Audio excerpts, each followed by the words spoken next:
Does anybody know who this is? That is the original Steve. That is the original Steve Austin, not the one that wrestles now. Was the $6 million man, and I didn't want to call this the $6 million man, the $6 million game. My title for this was actually just 15 years of clutter experiments worth doing, but the marketing folks twisted my arm and made me call it the $6 million game. And 6 million is really, the first thing to say is 6 million is really 2 million. 6 million is what the game makes in sales, but I only see about a third of it. And this is over 15 years. So it's 2 million over 15 years is not, it's okay. I do okay. But, you know, I'm not rich or anything like that. And I'm not, you know, but I'm happy. I'm happy with the results. But that's all we're going to talk of money for now for a little bit, because this really isn't, there is some money in this talk, but that's not the important part of this talk, or, well, maybe it is. Okay. So, who am I? I am Joe Casavar of Puzzles by Joe. I created a game called Clutter that's been out there for 15 years now. I've been working on it and stuff. I just released the 17th version in they're separate games in the Clutter series franchise. And you should probably listen to me because of that $2 million over 15 years, because at least I figured out how to build a sustainable business. However, you really shouldn't listen to anybody. Or, sorry, you should listen to whoever you want to listen to, but you really want to put on your thinking cap and your critical thinking and, you know, think for yourself no matter what anybody tells you. And that's my obligatory disclaimer. Okay. This is a companion talk to a talk I'm going to give on Sunday called How to Succeed at Anything, Part 2. I wanted to call it Part 2, but Bob overrode me on that one. And these talks are connected a little bit, and the second talk is actually a sequel to a talk I gave 5 years ago, and that 5 years ago is going to become an important shortly. And before I get started, I want to thank Andrew Greenberg and Bob Carter. Andrew's been the head of the GGDA forever, founder, head, whatever. And Bob Carter is, I met Bob when he was the keynote speaker at SimFest in Columbus, Georgia. And he's actually inspired me to get better at these talks and stuff. And he tells me he likes my talks, which really, you know, he humbles me more than most people do, so. Anyways, this is his convention, and I'm happy to be here to do 2 talks. Okay. So, the name of this talk is 15 Years of Clutter, Experiments Worth Doing. And last thing I'm going to say that's preface-wise, it's been an amazing journey. I share the details. I hope that most people will learn from my experiences. Okay? That's my hope. I'm not here doing a brag or a humble brag or anything like this. I really share it so that maybe you guys can glean some sort of knowledge from my experience. But your mileage may vary. So I'll hopefully be here for questions, and I will be, you know, if you want to ask. Okay. So in this talk, I'm going to talk about 6 words that changed my life, the 2 biggest clutter failures, my 2 genius moments. I'm going to talk about game dev and pottery, the franchise connection. I'm going to talk about the long tail franchise effect body of work and future clutter experiments. So we're going to start right in. And my first question to everybody is, can 14 words change your life? Yes. And for me, those 14 words are, thank you, Andrew, everything you do is in preparation for a future path that you can't predict. That is one of the more original things I think I've come up with on my own, and it's part of a thing I call lottery tickets of time, and that's the other talk. So let's go here. Can only 8 words change your life? The perfect is the enemy of the good. Now, I prefer these 8 words, but the way I say this is perfect is the enemy of the good enough. And if you notice, this is kind of an ironic slide because the is duplicated and wrong, but this was the best I could find when I wanted to find this already done so that I didn't have to make it myself. So it's kind of ironic because this is an example of this slide was good enough to do my point, so I left it in. But the way I say this is perfect is the enemy of the good enough. Okay, now for the 6 words that changed my life. I was 52 years old when my future wife turned to me after spending 5 years at iWin, where I did a Mahjong Quest series for them, and then I pitched every game I had in mind that they turned down over and over again, and then they finally greenlit a game, and it was about halfway done when they pulled the plug. And about 15 years ago now, my wife turned to me and said, "Can you make the game yourself?" Now here's the legend, a little legend slide. Legend is that my first complete sentence was by self, mummy. And it wasn't, "Hey mummy, I just did this by myself." It wasn't that. It was, "I did by myself, mummy." No, it wasn't that. It was, "Leave me alone." It was by self, mummy. So when she asked me, "Can you make the game yourself?" I said, "Not quite, but close enough." And that close enough is sort of good enough. Same thing. This is what clutter is. Clutter is just this, what they call a hog pile of, my clutter is photorealistic objects. I don't know if you can see the upside down nickels. You can see the 2 purple buttons. And you just match 2 at a time and they come off. And this is what the very first clutter game, as ugly as I look at it now and see, this is what it is. Can you hear that? It's making a little click noise. Can the audience hear it? Okay. And it's really, you just match 2 at a time, and then I mixed it up. There's, cut in half. There's 3 in a match. There's black and white. I think there was split in half somewhere else. And it had mini games, because mini games was sort of required for the genre I was shooting for. So that's all we'll do for now. We'll move on. Okay. So at the end of 2009, really about 15 years ago, I decided to do clutter. And the experiment I was going to do is, I thought the game would either, let's see it, can I do it myself? Will it be worth it? And will it make 100K? Because that's what I was making as a computer programmer at the time. I quit my day job. I was actually making 108,000 at the time. And I thought it would make over 100K or less than 10K. And that's because I knew the market pretty well. I knew the casual download space. And I knew that if I wrote a game that could play both full screen and in Windows and had some other criteria and it lasted long enough, that they would at least let it go on the site, and then would I get enough eyeballs and would I get a good enough conversion rate? Well, the game proved me wrong and made 50,000, came in right in the middle in the first 15 months. And it wasn't worth it for me, okay? And I came this close to not doing that second game, but can I do it in half the time? Well, if you're going to do a game in half the time, you reuse as much as possible. And the one on the left is Clutter 1. I added a 2. I added that trunk. I added 2 people there. That's Leon and Anna. And I, changed the logo. Those are spinning logos that come in. And they went from clutter to blocks because I used blocks in the game this time. And new mini games, whatever, but I had the basic clutter engine. And I did add, it's a different game. It's dragging. There's some things that are definitely not in the first game, and it's a very different game.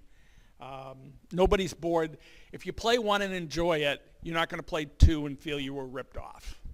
But I also wanted to do it in a man 6 months, and I did. It took me a linear year, a little over, but that was because I hedged my bet and took another job part-time while doing it. But I truly did it in about 6-man months.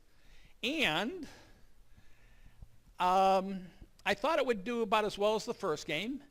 it made 50,000. 50,000 for, again, a man year is not good, but 50,000 for man 6 months is 100,000 for a man year, so that's good.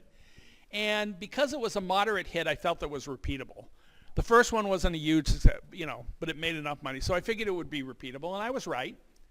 But then I learned something. I was surprised. It actually bumped 20,000 to the first game, an extra 20,000. So that first game that had made 50,000 had now made 70,000 in a few more months after number 2 went out. And 70,000 for a man 6 months is really good, because now instead of 100K a year, I'm making 140K a year in some sense. Okay. So I'm definitely now going to do Clutter 3, and the job I was working part-time, I was doing 3 days a week. I cut them back to 1 day a week. And but there was some new experiments I wanted to run. I hate story. I hated the conventional stories that we had to do for the Mahjong Quest games and the Jewel Quest games, and I did 2 stupid, not really stupid stories, but they were an extra part. So if I'm going to do a story, I wanted to do something different. I also wanted to pull my wife out of the process. For the first 2 games, she really hit me hard with, got to be beautiful pictures, got to be this, got to be that. And I didn't want to review things with her. I wanted to prove I could do a game totally on my own. And I wanted to really bias my customers, and I wanted them to answer the question of whether they would rather play a beautiful and boring game or an ugly and addicting game. And it was called Who is the Void? And this is it. And one of the negative reviews said, who is the void? And most of all, who cares? However, this I'm very proud of. That lower left is the story. It was done in collages that were ugly sort of on purpose as I told a story. And the upper left is the main menu, which I was proud of. And we're going to go further on this. So I had a moment of genius in this game. So I told them in this game, and this is the only story I'm going to tell you about the games. I told them that the void was, that there'd be some truth and some lies in each of the answers, and they'd have to figure out who the void really was. And I told them I'd answer the question 5 times.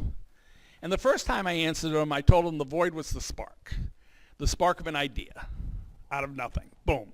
There, you've got that.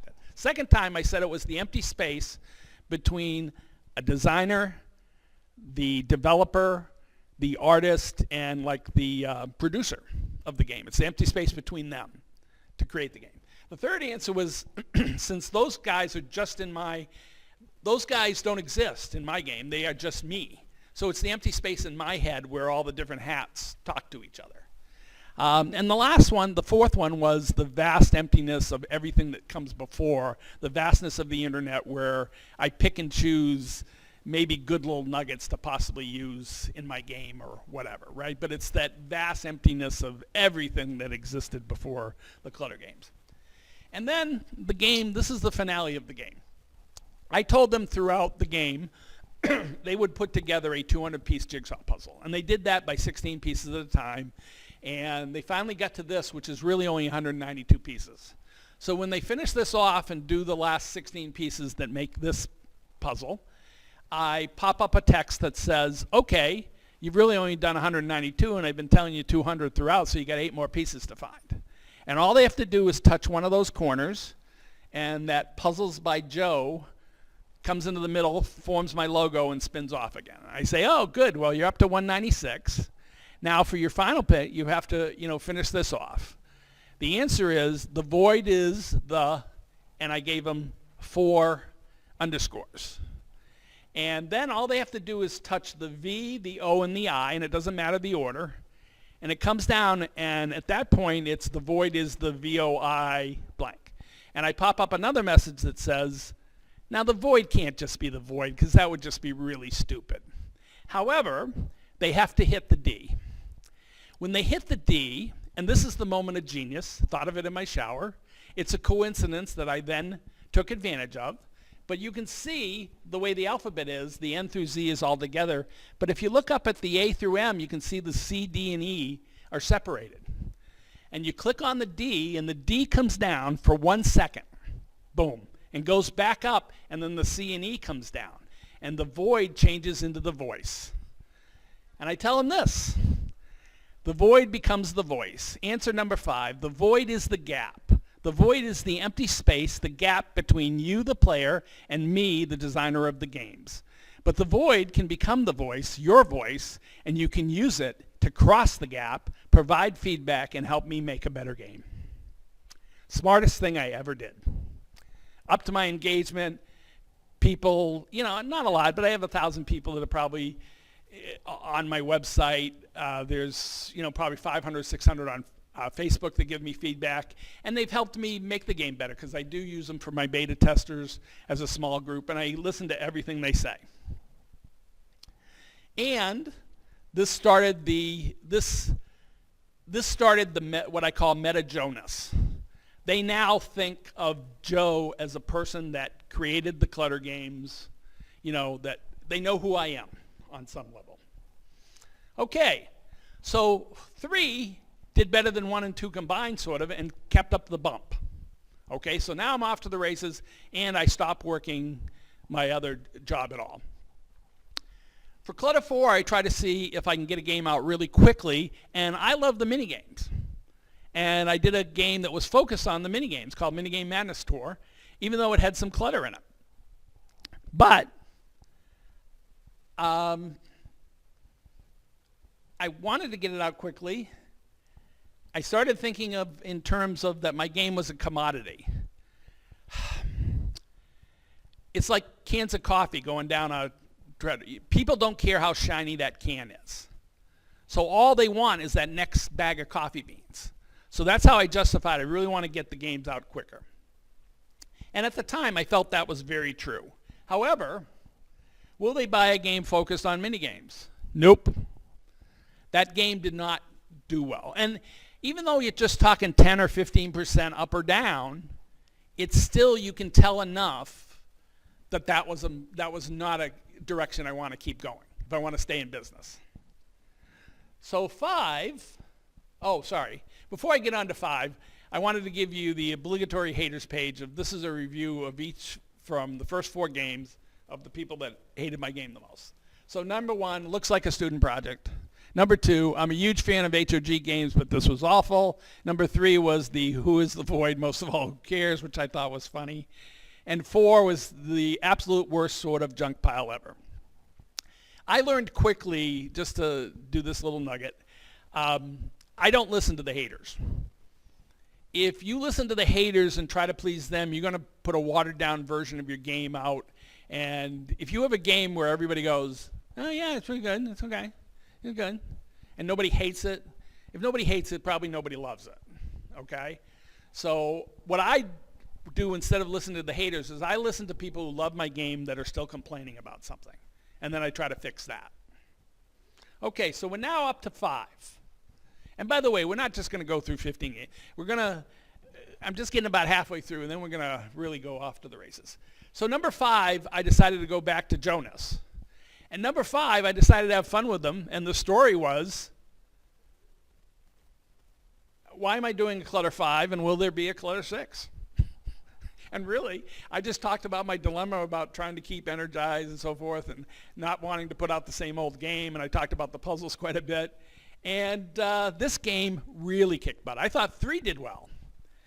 This game made about $85,000, I think, in the first 6 months, 6 or 7 months, and bumped some money, elsewhere.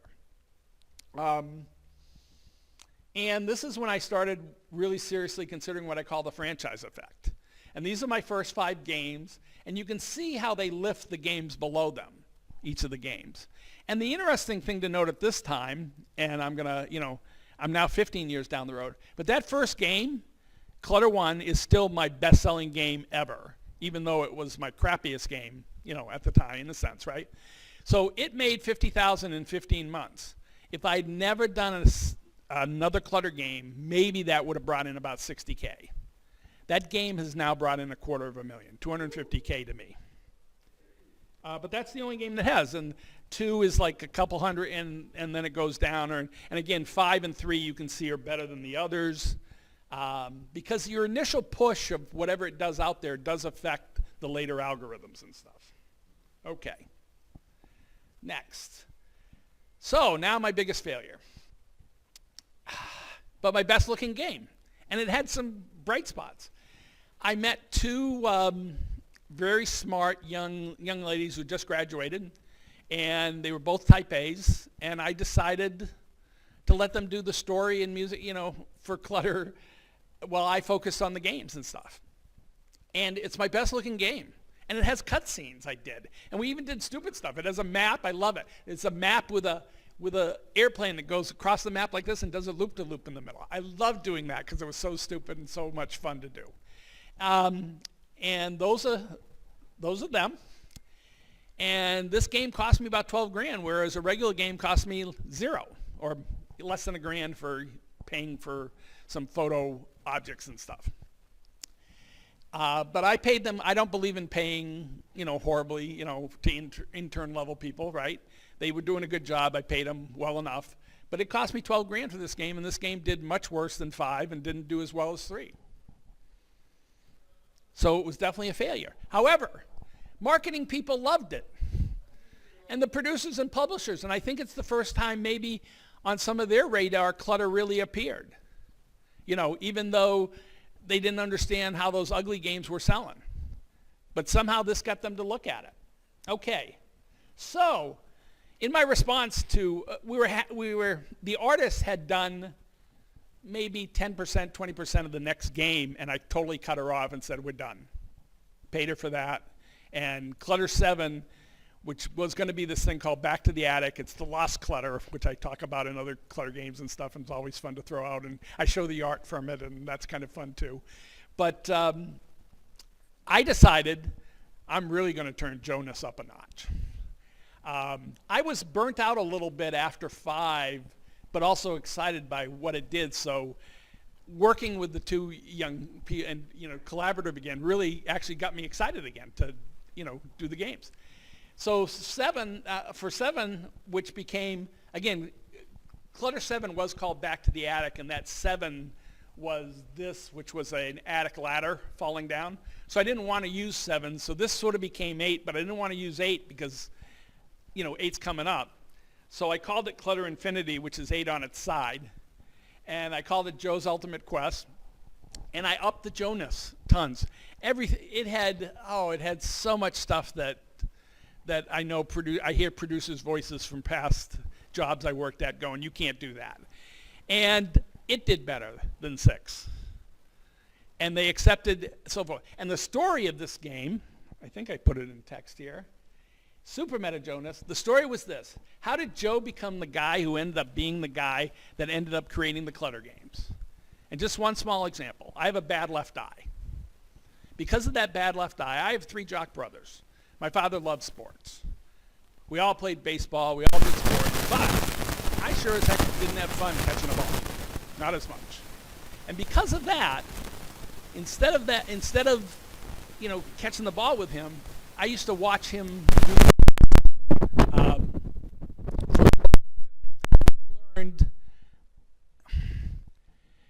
I learned long division before I was in kindergarten. And that's sort of my first algorithm. And that's one of the stories I told in here of how that if that didn't happen, maybe I wouldn't have been the guy that ended up doing the Clutter games. Right? That if I had a good left eye, I'd be a sports jock like my brothers. So I told all these stories.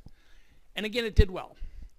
And I finally had enough in the bank and other things that I could take my time, and I met the right kid at the right time who helped me learn Unity, and Clutter 1000 went out Unity.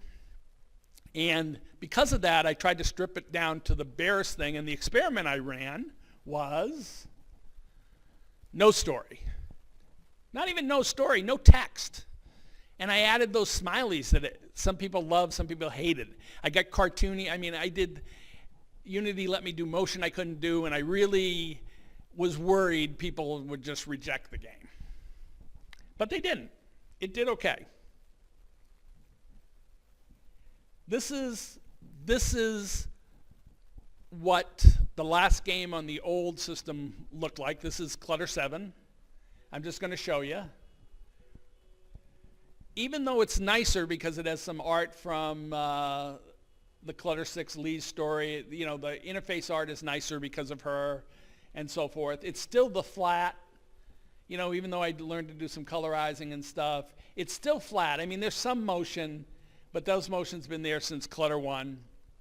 And it's still, in some sense, it's the basic game, but there's still new. There's new in every game.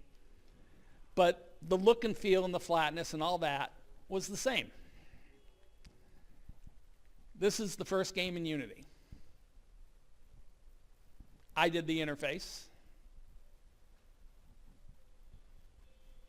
except for the treadmill. Those are the smileys I told you about. And things I could not do under my old system. This energized me. This is, I can all of a sudden do things, and I'm 4 times quicker in Unity than I am, in the other games. So even though I'm trying to replace a lot of code that already existed, I can just do things better and easier in Unity. And even though this took me a year and a few months to go out, it looks better. It's sharper. It's cleaner. There's so many little things. It's hard to explain, but I think even just the basic elements look a little sharper than they did under my old environment. Okay. So about this time, I would give a talk every now and then, and this is one of the talks, this is one of the screens, one of my favorite screens, because it's trying to get young people to focus on the business end of things more, okay? And it was really, brutal, right? The game of making original IP is the best game, but it's, the scores and sales. It's not for exposure. It's not for how much friends love it, how beautiful it is, award. It's none of that. The dollar signs is all that matter.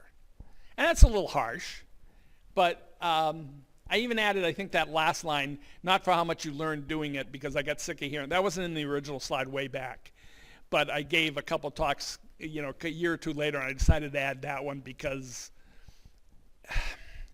yeah, you made a game and you're excited. Great. Figure out how to monetize it, okay, if you want to do it for a living. Because really, the money is the difference between being an amateur and a professional.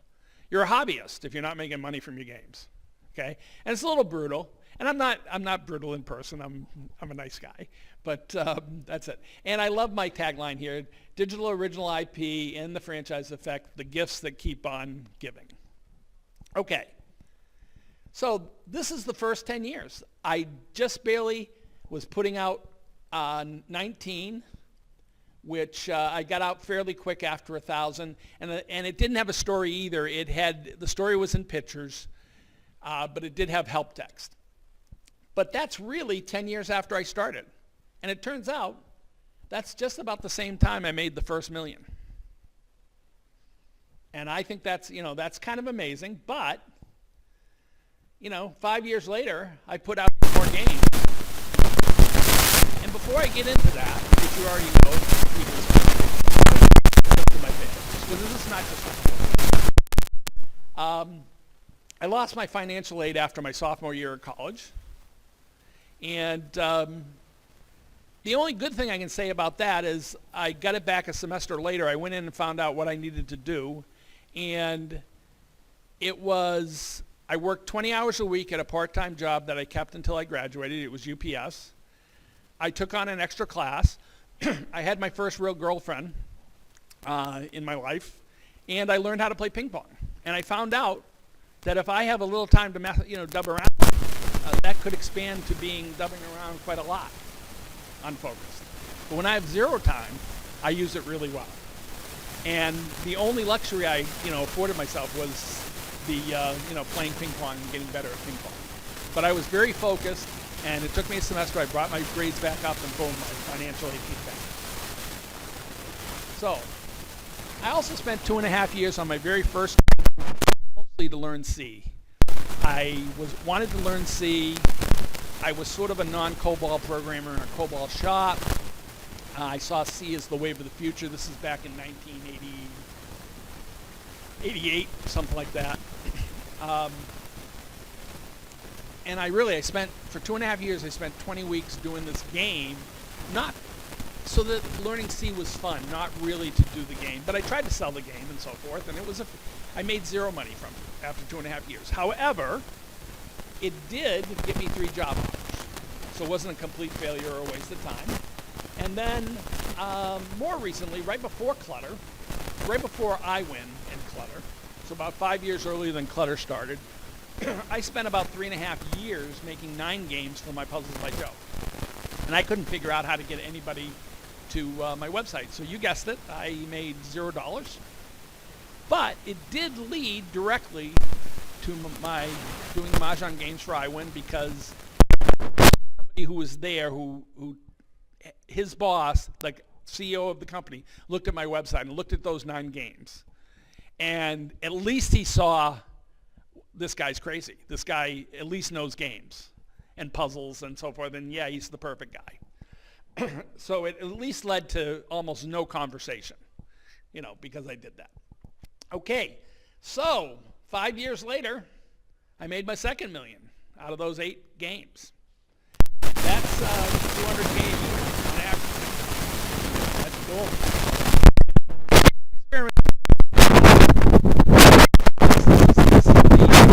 Franchise effect. And you see that nice little, you can tell by the curve, but it's really nice, that little square in the upper right. I tried to do it so that's a square and the other's kind of a 2x1 rectangle.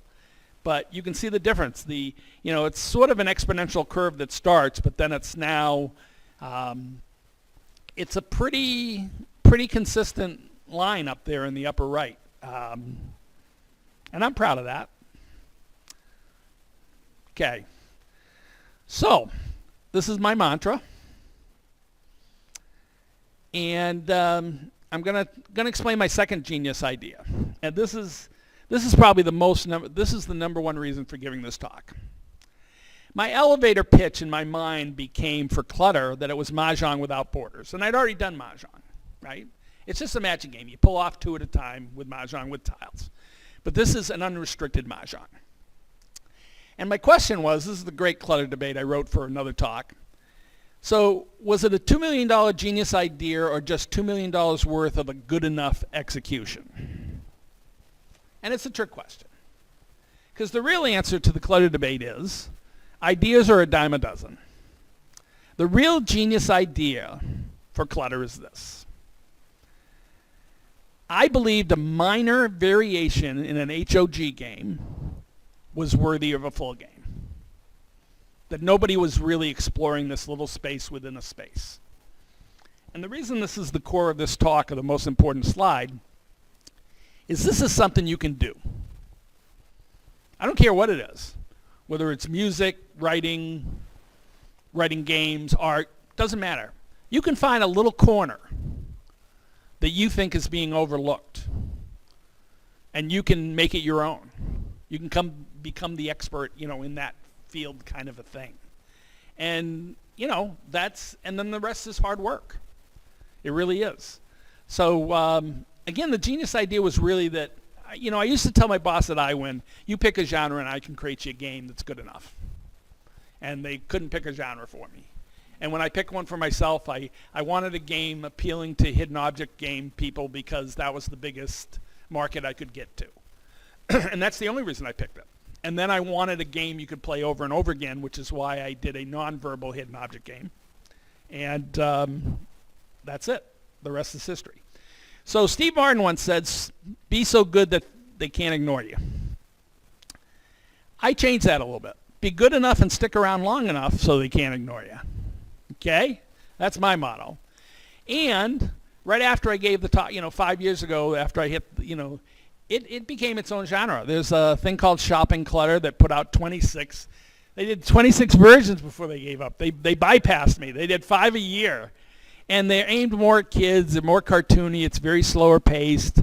They're not challenging. They don't get into the top 10 like my games. But some company had one little corner doing these, so forth. And There are so many different variations of it now. There's I Love Finding Cats, Dogs, so much stuff, Just Find It, Finding American, Park Rangers, that are all these, some nonverbal, some have lists, but it's replayable, you know. It's all these, and they did it so much that Big Fish broke off. Do we need something? Okay. So Big Fish broke off and made 2 categories of hidden object because of my game and these clones that came afterwards. They used to have a hidden object thing that was really HOPA, which is hidden object part adventure. But they decided anything without a real story and with these replayable things and more like my games, that they were just pure hidden object games. So they now have on their site hidden object HOPAs, or hidden object part adventure, and hidden object. And my games have been at the top of that, you know, since they did that. They also, you know, they're always at the front page of Game House, I Win, Game Fools. They usually make the #1 on Big Fish. Big Fish a few years ago. Oh, sorry. We'll get to that in a second. So you saw this screen from before. I changed it a little bit now. So now my thing is it's more this. So, you know, that was great for the first 10 years, but, you know.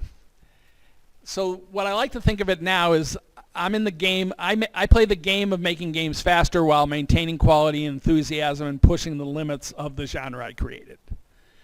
Ever since I think Clutter 5, I worried more and more of how do I, you know, keep energized. Because really, if you asked me back at the first Clutter game, I was definitely thinking trilogy. You know, and then I, you know, did 4, and then I did 5, and I went, okay, oh, 6, I got re-energized, oh, 7, and then, oh, Unity, and now, you know. So now I care about what can keep me going, you know, well enough. And a lot of it is sticking to my own meta-ness and making sure I'm doing a game that I at least enjoy doing that's not a grind. But the score is still in $. Okay. So here's the months I spent doing each game, and if you can look at, you can see how those last 8 games were much quicker. And I got even quicker and quicker as I refactored, you know, along, and as I got better at being comfortable with Unity. So for 9, I did, pop-up dialogues and hover help. I still had no real text story. The next 2 games returned to the meta stories. Clutter Evolution was about all the prior Clutter games and how they've changed over the years. And Killer Clutter was why they're getting harder and more enjoyable for me, kind of a thing. And you either come along for the ride or, you know, you can go find shopping Clutter. And I don't think I ever said that to him, but it was close. I tried to word it that way. And then after that, I did 3 games that was sort of these talks. It's About Time was my first collector's edition. Big Fish came to me. I'd asked them 2 years ago. This is stick around long enough, good things happen. But I asked them 2 years prior to that, can I be a collector's edition? Which means you get sold at twice the price. So instead of $10 game, you $20 game. And then there's a standard edition that goes out about a month later. But they came to me and said, can you do a collector's edition? And I said, yeah, that's great. So anyways, but It's About Time was really one of my motivational talks, and I followed it up with Clutter's Greatest Hits, which was the second half of my motivational talk. And then that Clutter Reflexive was really the 14th Clutter, and it was about how do I stay happy getting older. And again, they like me to chit-chat to them through the games, and they like the stories. But the stories take too much time. So the next experiment I did was I started just doing chit-chat only, and I wanted to change it to Clutter Puzzle Magazine. And unfortunately, this was an experiment that, some good and bad. The naming of it was horrible. After I named Clutter 15, Volume 15, number 1, Clutter Puzzle Magazine, Volume 15, number 1, I was stuck. I wanted 16, but I also wanted them to know it was number 2 so they don't get confused with number 1. So I named it Clutter Puzzle Magazine Volume 16, number 2. But I think it hurt sales. I think people were confused, too many. So the last game, the one game that just went out, was called Flower Power. However, I did keep the interface, and I'm very proud of this interface. I wanted a Games Magazine interface. And as you go over each of these, things light up and stuff, and this was supposed to look like Games Magazine. And that's what I wanted. You still start out in the Quest. You still had my main menu from other games that people could get to. But I wanted you to be able to see the entire game and show some humor and some lightheartedness and some variety, right from here. And I did that, and I kept that. So final thoughts.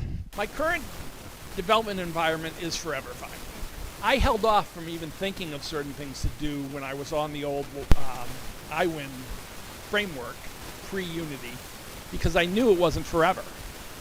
But Unity really gives me the sense of forever, so I can justify doing stuff that I know is going to be there until I'm done programming, right?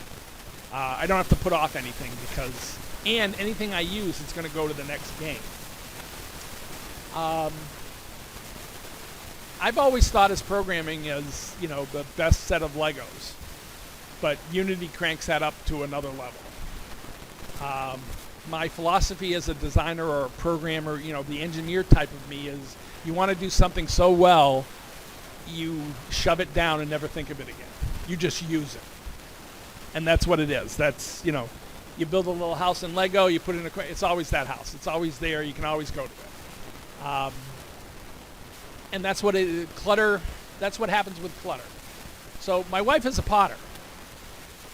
And she does these things called altars. That's a gorgeous, I think it's a macaw. Might be just a parrot. I think it's a macaw. But she alters the clay. She throws it on a wheel, but then alters it. And it hit me one day that that's what I do with my code. Ever since Unity, as soon as clutter's done, boom, it gets copied. It gets renamed. There's already a Clutter 18 that came from Clutter 17. And I start massaging. And I have a list of things that didn't make it into Clutter 17 that start making it into 18. And when I feel like I have enough new objects, enough new variations, enough whatever, I shut it down, and that becomes the next game. And it's really like altering. And that's part of how I get it out quickly. So I had to rethink this commodity thing. I think I've been wrong about the commodity. Even though the point was right at the time, I've lasted long enough that there is something beyond commodity, and it's called genre and brand. And I've done both. This is now considered its own genre, and I am my own brand, or Clutter is its own brand. And that helps. This is the obligatory long tail slide that came from a talk I gave in 2013. Digital products have what they call the long tail. You can make a lot of money. You make some money up front, but man, digital's forever. And those trickles keep coming in. And I told you that first game still brings in $800 a month. Just insane. That very first Clutter game. And that's the franchise effect. And every time I put out a new game, it does okay. It does pretty well on its way to making its money. But it also bumps sales and gets free marketing to all those other games that benefit from it. These are the definitions of myself I had from a prior talk where I felt I was now the curator of Clutter. But I feel it's beyond that now. I'm a solopreneur. I created a genre, and I've been lucky. And I work hard, too. And because of Clutter, I've become an artist and an author. In fact, I truly have an enduring body of work now. I have 17 games, and people can still go back and play that first game, and people can compare them. I want to get a person studying narrative in college to study my games just to see all the weird stuff I did with narrative, just so that somebody writes a paper someday and explains what you can get away with in narrative if you've got an addicting puzzle game to fall back on. Because I don't think my narratives would work by themselves, but they work well as chit-chat within a game. So, there's the mad scientist. If you are not willing to run the experiment, you will never know if you're right or not. There's a thing, cognitive bias, you should look it up, the Cognitive Bias Codex. It's one of the best things I've read or run into as an adult. And one of the things is survivorship bias. And I always hated it when I worked for somebody else where they would, they wouldn't let an idea I had because it's not already successful out there. They're always willing to do, clone or a sequel or, oh, this game's Angry Birds is successful, so let's do Angry Pigs or Angry, whatever. But they're all basing their judgments on what's called survivorship bias, which is defined as concentrating on the people or things that survived some process and inadvertently overlooking those that did not because of their lack of visibility. Well, I love proving people wrong about what can sell or not. But you can't do that with the marketplace unless you're willing to put time, effort, and money in running the experiment. This was playing as I finished up this talk, but it fit me to a T, so I wanted to read it. This is from Bob Seeger. My hands were steady, my eyes were clear and bright, my walk had purpose, my steps were quick and light, and I held firmly to what I felt was right, like a rock. And I'll add to that, 15 years, one step at a time, Giuseppe Kaczynski. That's my pen name I use in my games, that only some of my customers know is me. Here's what Clutter 17 looks like. We'll just play a minute of this. Same old Clutter. Got to keep them happy. There's so much now. I went to these photos, just quickly trying to show the diversity. That's a game called Singletons where you're just looking for things that don't have matches.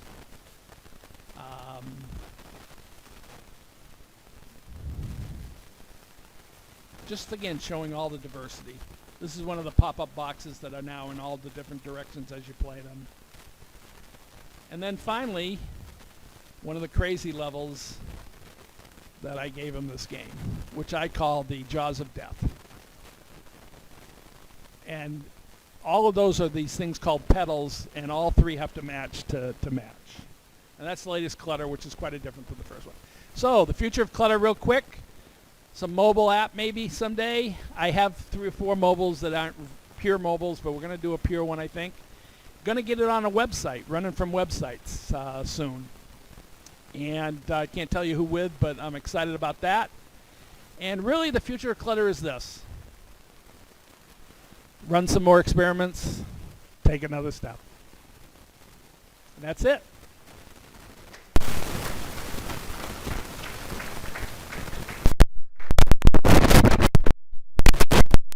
Have any? I think we have at least a minute, maybe 2 or 3. Somebody named Timothy on YouTube. Yeah. I don't know why the game's not on Discord. Tell Mr. Johnson. No, because I hate Discord and he knows it. All right, serious question. What's one thing you wish you go back and tell Clutter 1 Joe? Don't hedge your bet. I made about $100,000 working for a local gambling company over 2.5 years. I worked for 3 days a week and then 1 day a week and so forth. And even though it was a valuable experience and it led me to the GGDA, for instance, and I'm thankful for that, that $100,000 that I made probably cost me $200,000 to $300,000 that I would have been better off getting the games out quicker and earlier, building my audience quicker. Timothy Johnson can't lose says, hates Discord, blasphemy.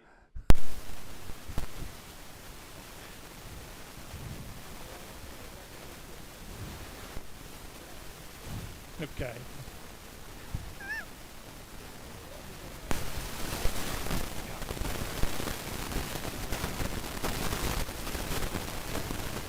Again, I think it's the illusion. So I heard this term years ago from one of the people that did my collages, one of my sets of collages, and it's called the death of the audience. And it's the less information you give somebody, the more they will write in their own fantasy story to fill in the blanks.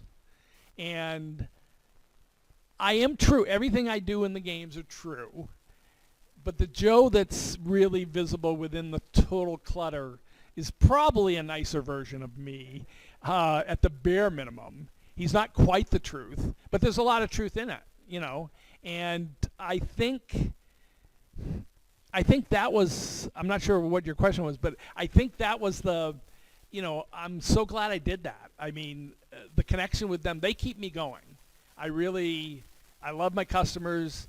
I love the variety of them.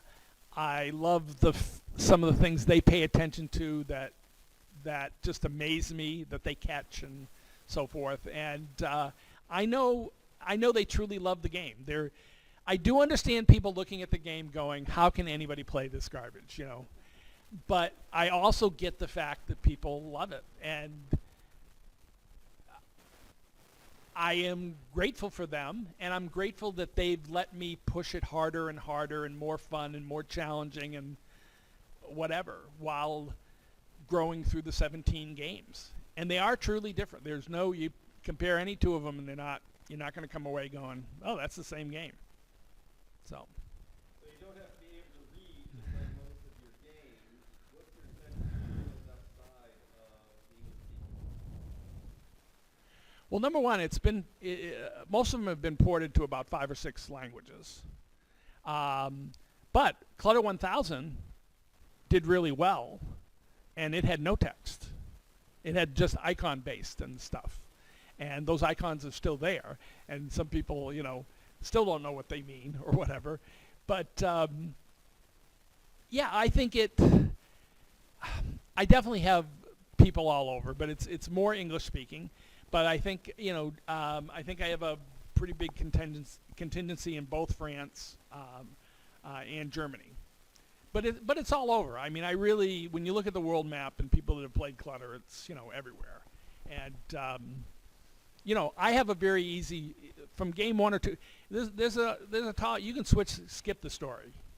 You don't have to have the stories or the snippets or anything. One of the things I do, which I do like, is after you play each level, you get a picture and you get a quote. And even if there's no story, except for Clutter 1000, that's been true. And even now, that's true, even though I'm just chit-chatting a little bit. And I don't chit-chat every puzzle. But I'll tell them, oh, the gauntlet's going to come up or whatever. I try to say less and less because it just takes too much time for me to rework the story. And if the story really has a point at the end, it's really hard to not spend 2 or 3 extra weeks on it trying to get it, perfect. Chit-chat is easy, so.